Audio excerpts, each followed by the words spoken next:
Well, good evening from Vernon, British Columbia. It's April the 6th at 7:30 p.m.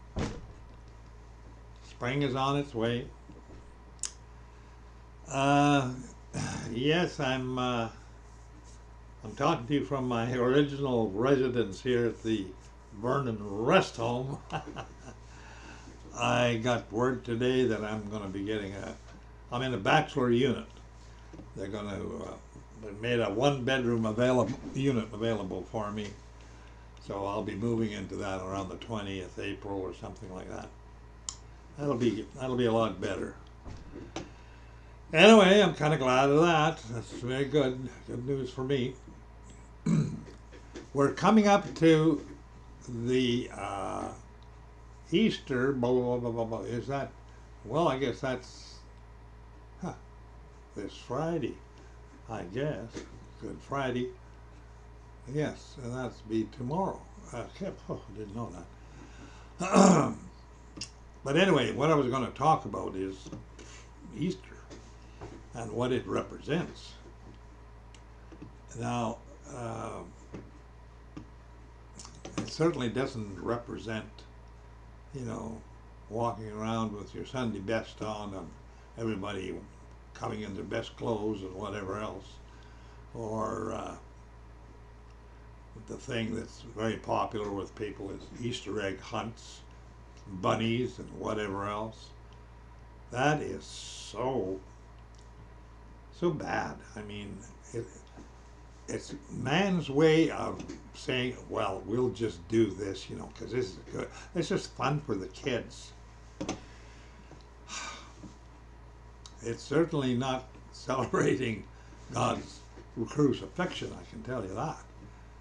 That is for sure. And I don't know if he said to celebrate that.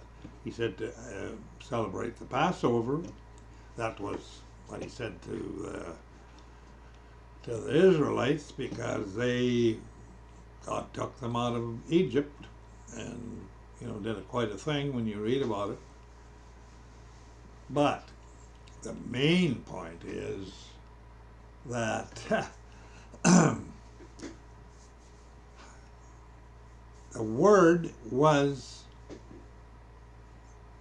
God decided that the Lamb of God would be slain for the sins of the world before the world was here, before there was any world. Now that's a long time ago. But you got to remember, this was done beforehand. The Word became flesh and blah, blah, blah, blah, became the Lamb of God, and the people, like most people, I don't think can grasp the idea that God's law is so supreme, and it's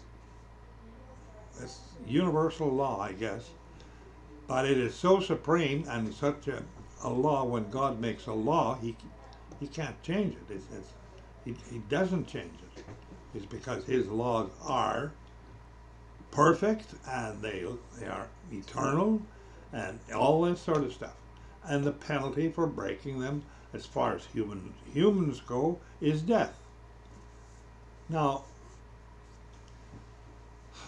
before the world began, God realized that you and I can't keep the Ten Commandments very good.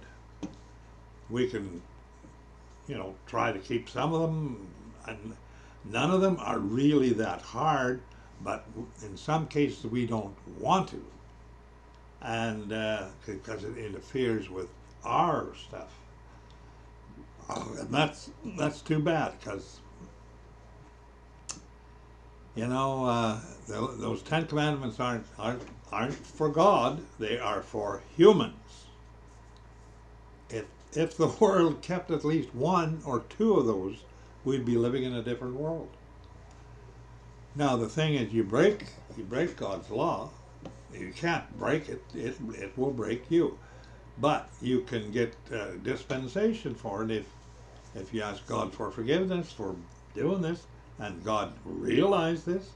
He had to give all of his children free will to choose.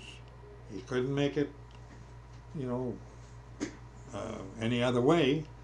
because he wanted his sons to be basically conformed to be like basically Jesus was, in a way. Yeah, I mean, I don't know if he can do that exactly, but that's what it was. And now he said there's a way out. He made a way out for people to get forgiveness. You have to ask God for forgiveness in Jesus' name.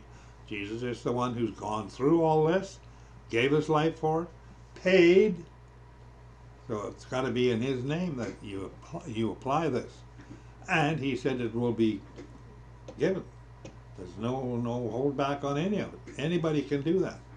And not just, you can do it. Most people would have to do it every day because nobody can seem to keep the Ten Commandments totally all the time. In word and thought and deed. The worst is the thought, what people think. Now, God does things absolutely different than you and I think. He says that if you to say something to somebody like, in effect, that I hate you, I hope you die, or whatever, and God says that is equivalent to me as being murder. The commandments say thou shalt not kill. That is not correct,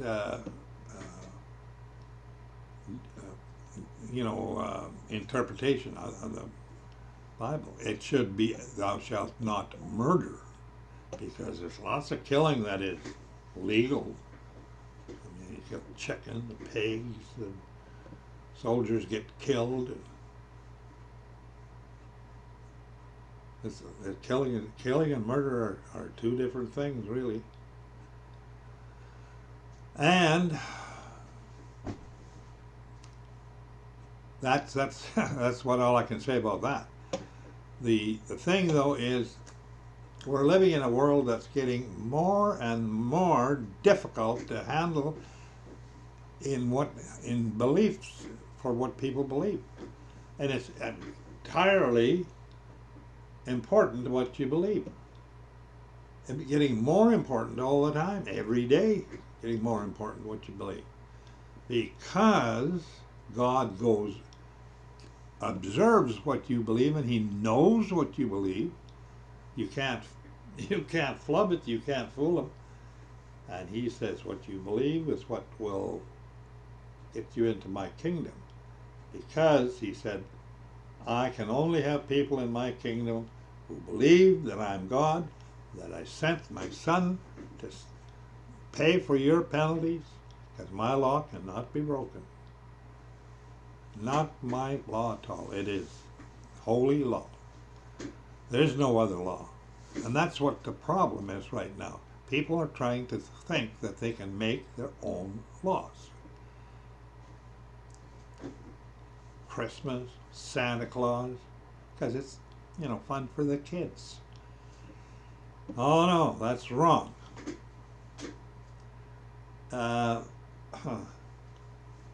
We're living in a world now where it is getting so twisted. In my lifetime, I'm telling you, there is such a change that it is unbelievable. The idea that you can decide yourself what's right and what's wrong, because that's what people are doing. Yeah, and they're saying, if you don't agree with me, you're no good. You're bad. We're gonna fix you. If you don't agree with what I want, never mind, you don't really count. Nowadays, it doesn't count. And whatever happens to be the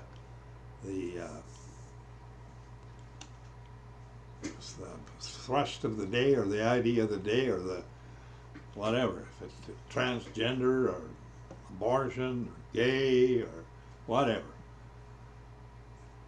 it's one or the other usually coming up all the time. And that's in this generation. Hasn't been before. So this generation is making a big a big change to what's going to be done in the future for them. The other generations up to them, they are not involved in this. But it's from in this generation and the ones coming up, and I don't know how many are going to come up after this. The way it's going, if this gets really bad and there's enough wars and stuff going on where it looks like the human race is going to destroy itself, that's when God steps in, and Jesus Christ actually steps in and stops it. Now, he didn't create this world to have a bunch of idiots destroy it for him. But he's going to, sort them out, and there are going to be a ton of people destroyed. Not so much destroyed, killed.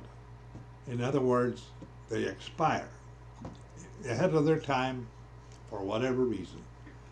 There's been wars and wars and wars for thousands of years. I just thought about it the other day. I think it's been about close to 80 years now since the last Second World War. 1945, that's 55. This is 20, that's 75. 23, 78. Wow, 78, 80 years, something like that. I'd have to figure it out. Anyway, during that period, there's still been all kinds of people killed with wars. Small wars here. They're going on all the time. And people do get killed. Just like in Ukraine right now. There's been a lot of people on both sides have been killed.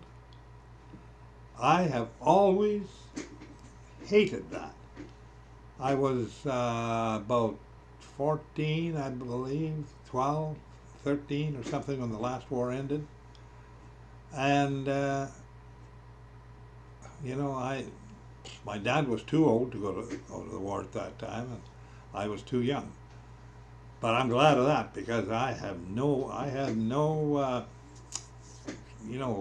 feeling for glory of war. I mean, that's what people do. They glorify it. And,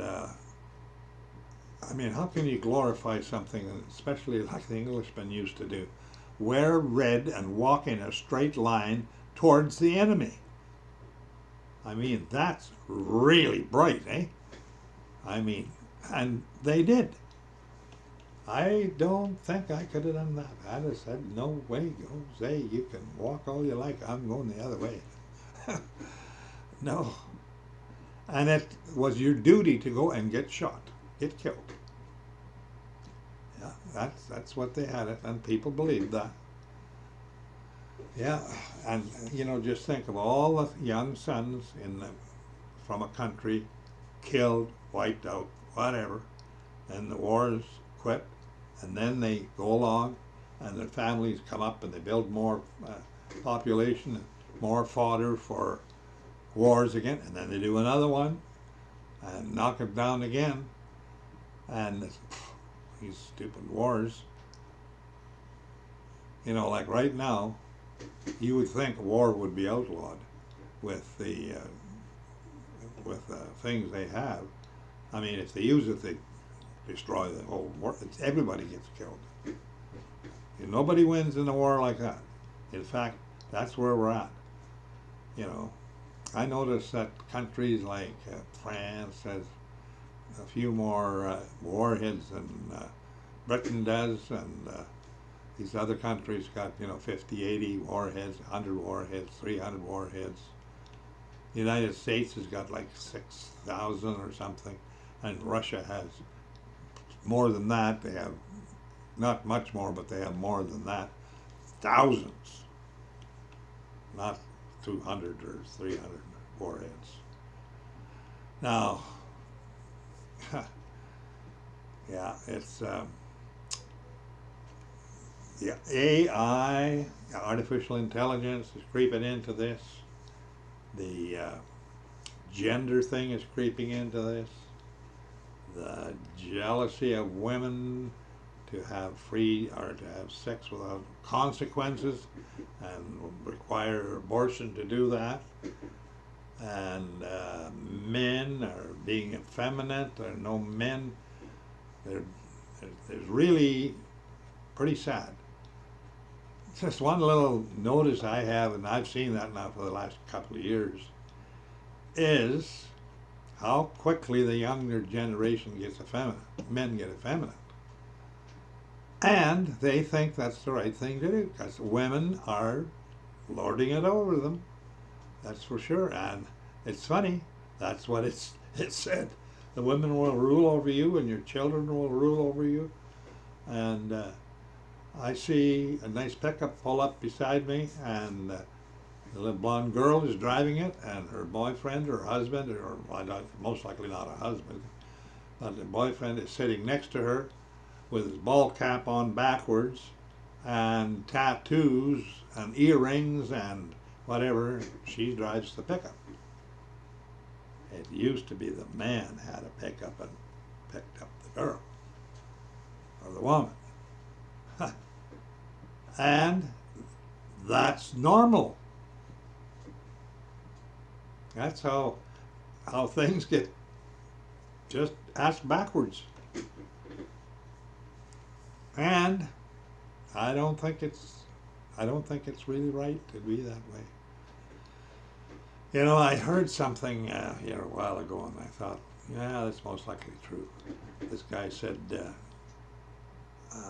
it's better for somebody to be attracted to you if you want to have a marriage or a relationship or whatever, someone that's really attracted to you and you know it, than for you to be attracted to them. Because if that's the case, you're going to get hurt.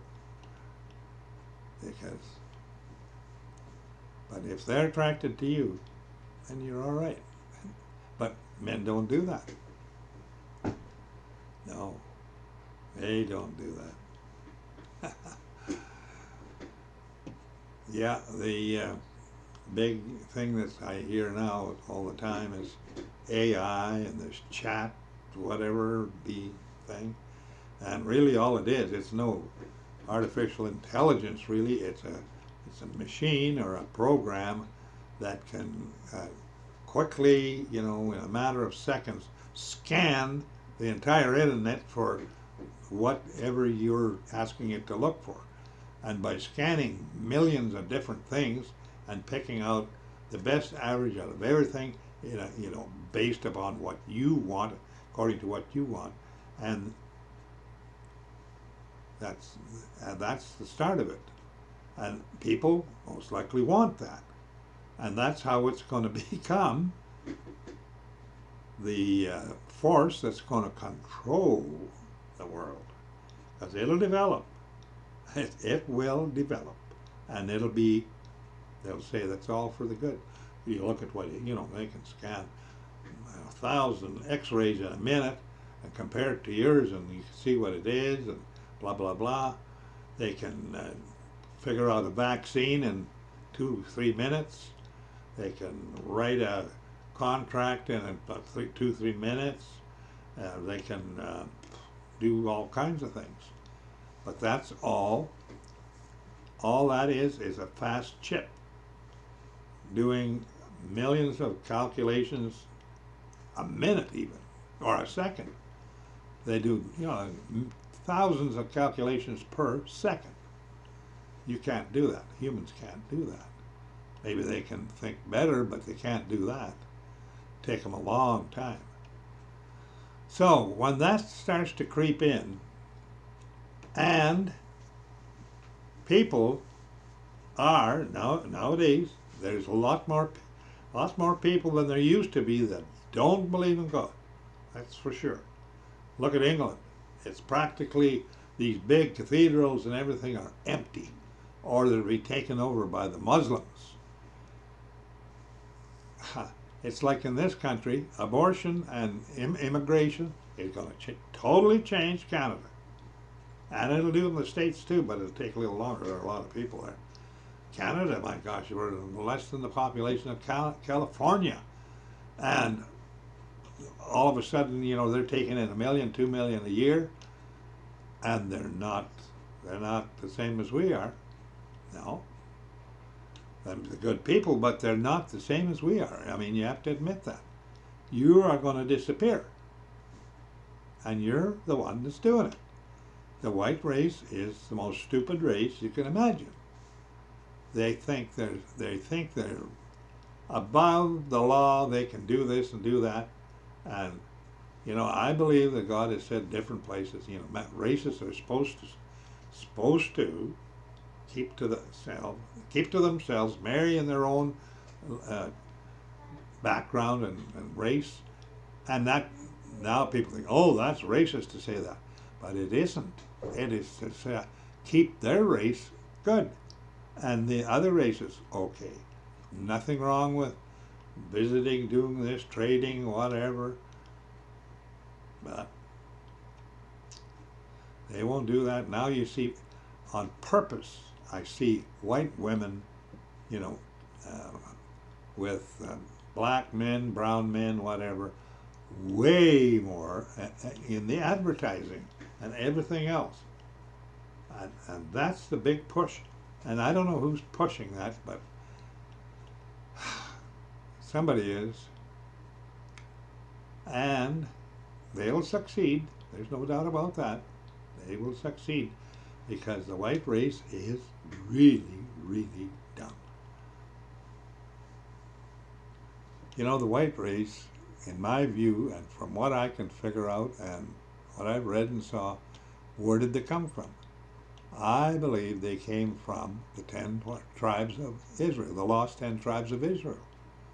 The Jews a lot of Jews are still staying in Israel, but they're only 1/12 of the tribes of Israel. There's the other 11 tribes, but there's like 2 tribes. Benjamin and Judah were the tribes that basically stayed and came back into Israel. Now, Israel is such a tiny little place that it isn't even funny, but it's so important because God chooses it. It's His land. He kept that to Himself. And the city of Jerusalem, I don't know if I've mentioned this before, but Jerusalem basically means Jeru, which means an area or a place or a city. Jerusalem. Salem is in Hebrew or whatever, peace. The city of peace, Jerusalem. I never thought about that before until I saw that explained to me. Yeah, it's very interesting that things that go on, eh?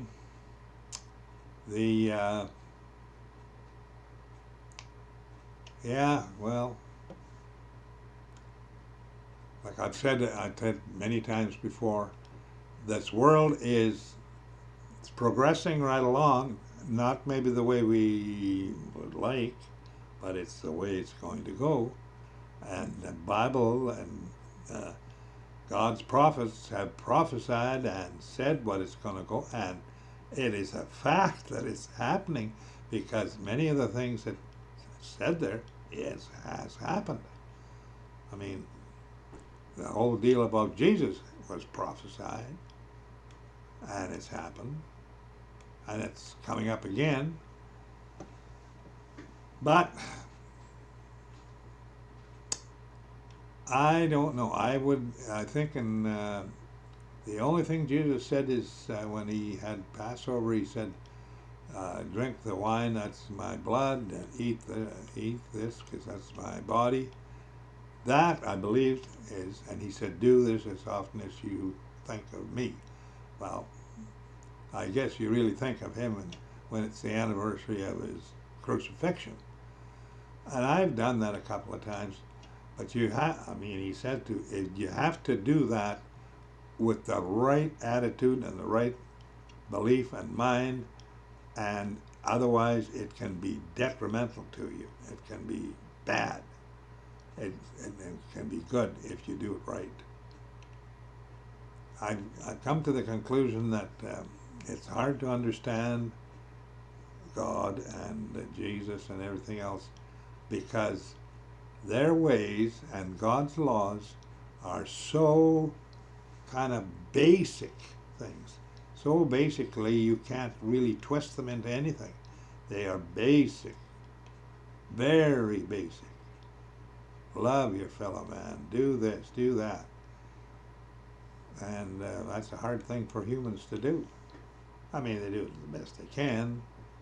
Pretty well everybody does, but not very good because they turn around, talk about them behind the back, and 10 minutes later they're saying, oh yeah, this and that.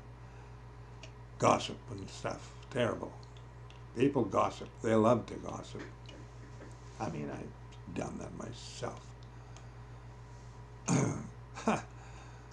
Yeah, well, another, what is it, 2 weeks and 2 days or something, I'm going to be having another milestone. I'll be 89 on the 22nd. I mean, I don't really celebrate birthdays anymore, but now it's getting to be kind of like a milestone.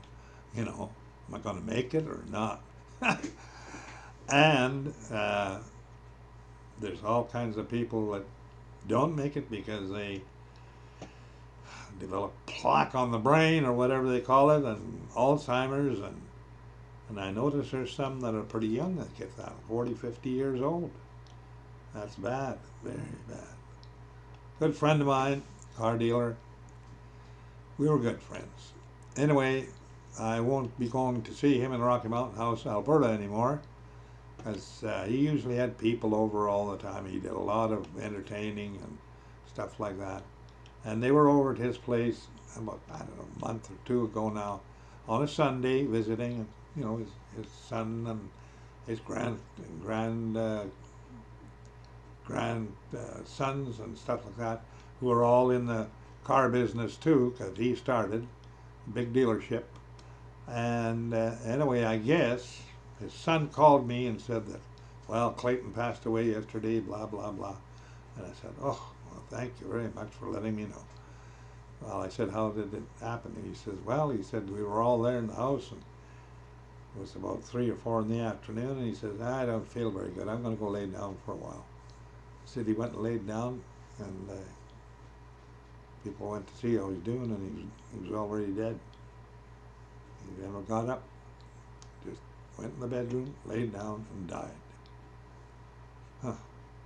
He was not a believer, and him and I had some real arguments sometimes, and we were good friends. We didn't let it hurt us, but we sure fought and argued about that. And he knew that I really was, believed in that because I grew up with that. And things that happened in my life that he knew about and I knew about, and he still didn't make him believe. And it's too bad. I prayed for him. I asked God to forgive him for that, and because he was a good friend of mine, and that God would make allowances for him, and created him the right heart and whatever. Because it would be a terrible shame if he is taken out. I mean, and how many others is there in the world that that's going to happen to? Oh. There's been about 122 billion people already lived on this planet. How many of them are going to be sorted and sifted out to be in God's kingdom for eternity? That's a hard one to answer. So I'm going to leave it there. Oh gosh, 29 minutes. Oof. Well, anyway, I sure wish you a good night and a good spring, and plant something. It's a good time to plant something. And if you feel like it, you could subscribe to this channel. I'd appreciate that very much. And I'm going to say God bless you and good night.